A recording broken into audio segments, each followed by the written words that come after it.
So there's this idea going around that you can just grab a regular 12-volt battery and hook it up to your power station and pretty much just have an expansion battery. It's a pretty common trend on YouTube lately too. And yeah, you can do that, but the real question is, should you? Welcome back to the lab where our opinions cannot be bought. Now, once you understand how these systems actually work, it's not just about how well it functions, it's actually about how your expansion battery delivers power, recharges, communicates, and much more. When it comes to expanding a power station, you basically got two options. Option one is an official expansion battery like this. Usually, these are made by the same company as your power station. They're designed to be plug and play and work perfectly. Option two is a DIY 12-volt setup like this. Typically, you're using a Life P04 battery with a BMS inside. This, you're gonna be figuring out all your own wiring. It's very DIY. You gotta know what you're doing, and it's not plug and play. Same goal, completely different experience. And just to be clear, we are talking about Life P04 batteries, not car starter batteries. If you want to watch a video where we explain why and the differences between the Life P04 and the lead acid, we'll leave a link in the description. We'll also leave links to any products we talk about, as well as any other discount codes to try and save you guys money. We'll also leave a link to our power station quiz that takes you about 30 seconds. It'll give you an instant recommendation to a power station that we would actually recommend for you.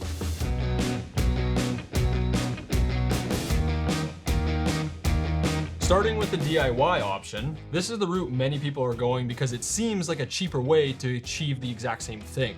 But like we said before, it is a much different experience. But I'm gonna be honest, there is pros to doing this. The first pro is obviously lower price per kilowatt hour. The Pecron EP3000 expansion battery is $699. There's only 500 watt hour difference, so clearly the 12-volt battery is a much better deal. Expanding it with this method can be highly customizable. You can scale your system however you want. The parts can be used in other setups, and they can supply an extremely high DC output right from the battery, which is really good for scenarios like trolling motor, trailers, or just an off-grid DC system. There are some cons to this that people don't mention. We could sit here and ramble about all the little things, like how you need more electrical knowledge, the performance depends heavily on the build quality, it's not as seamless or predictable as an expansion battery. But on an important note, there is no communication with the power station. The power station can't tell you what percentage this battery is at. It can't tell how much power it's gonna pull or push from it. And that's because you're not actually using this as an expansion, you're using it to charge your power station.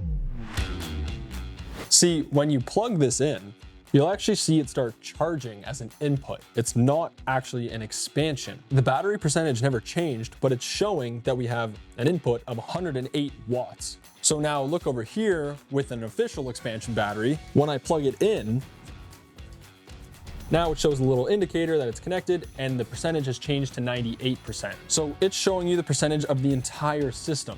Whereas this is literally just charging your power station.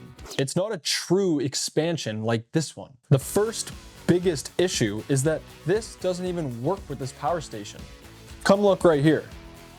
It has a minimum requirement of 25 volts. So if I were to plug this in, because it's only 12 volts, it knows something's plugged in, but it's not gonna do anything because it can't communicate. But it works with this Bluetti because the voltage range starts at 12. So not only does it suck that it only works with certain units, and the charging and discharging is terrible. Watch. So now that I've plugged it back into the Bluetti, and now it's showing 108 watts again, down here, it indicates that it's 9.4 hours to completely charge this with this external 12 volt. So if you're running a load anything over 108 watts, this isn't even gonna keep up. It's basically just trickle charging your power station. These power stations are both 48 volts, so they share power equally. And because this is less at 12 volts, trying to get power back into this is a nightmare because you can already see it charges really slow. And watch what happens when you actually want to put power back in. Look at the amount of adapters they have to give you just to make this work. There's more. Assuming you didn't have a 12-volt charger, you would have to use the power station to put power back into it. And look at this. So now you need to use this 12-volt output with a car charger with an adapter to then go into this. Clearly it's almost done being charged because it's at like 60 watts, but the max it can actually output is 12 volts at 10 amps, so 120 watts. It's gonna take probably even longer than 10 hours to fully charge this 12-volt battery. Now, let's say you had a dedicated battery charger. So even if you had, say, a dedicated battery charger, at 12 volts, your max output is 360 watts, which would roughly charge your 12 volt in around 3.5 hours. And this is a big battery charger. Most don't even do 30 amps. If you learned anything from this 12 volt is not an expansion battery. It basically just trickle charges your power station. And when you have to put the power back into it, it's gonna take forever. Another annoyance is that your solar port is occupied, so you can't use solar at the same time that you have this battery plugged in. Finally, let's say you have this plugged in as an expansion battery. You'd actually have to unplug it to reserve power in it because there's no communication. The power station isn't seeing this as an expansion, it's just seeing it as an input. So if you had other plans for this battery or other use cases, you'd have to monitor the connection manually so you don't kill this battery. Whereas an official expansion battery, it's not actually charging, it's just sitting there as a reserve. So if you're not using the power station, you're not draining the expansion battery. Whereas the 12 volt, the power station sees it as an input, so the longer it's plugged in, the quicker it's gonna kill it.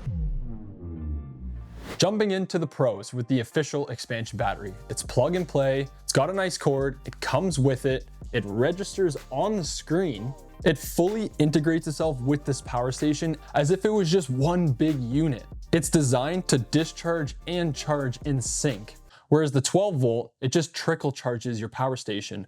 This one, it adds capacity for your power station to tap into. The power station manages everything. You don't have to jerry-rig, DIY, do any of that funny stuff. It just works. Also, the battery will charge just as fast as the power station with this setup. When they're connected as one, if the power station charges at 1800 watts, which this one does, so will the expansion battery. Whereas the Blue Eddy, on the other hand, it charges at 1000 watts, but the output only is at 120 watts. So the 12 volt can only charge so fast.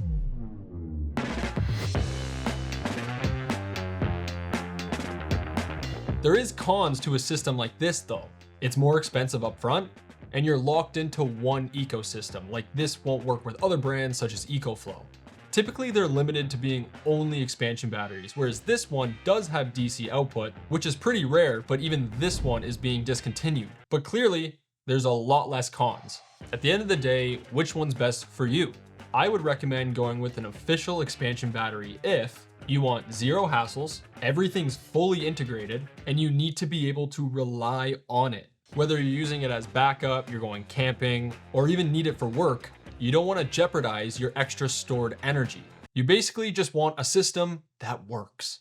I would recommend a DIY 12 volt system for you if you like building and customizing things, you mainly run high DC loads, or you're just looking for the cheapest way to get it done. You also need to understand basic electrical safety, and you have to understand and be okay with trading convenience for a lower cost. Lastly, and honestly the most important part, you need to be okay with bottlenecks and charging and discharging limitations. An official expansion battery is supposed to make it feel like it's a part of your power station, where the DIY 12 volt feels like a cheap way to just charge your power station. They're just designed around completely different priorities. So at the end of the day, both options work, but we would really only recommend an official expansion battery for 99% of the people. As always, we will leave links in the description to anything we talked about in this video, as well as our power station quiz and any discount codes to try and save you guys money. But that's pretty much all we got for you today, so peace out and stay charged.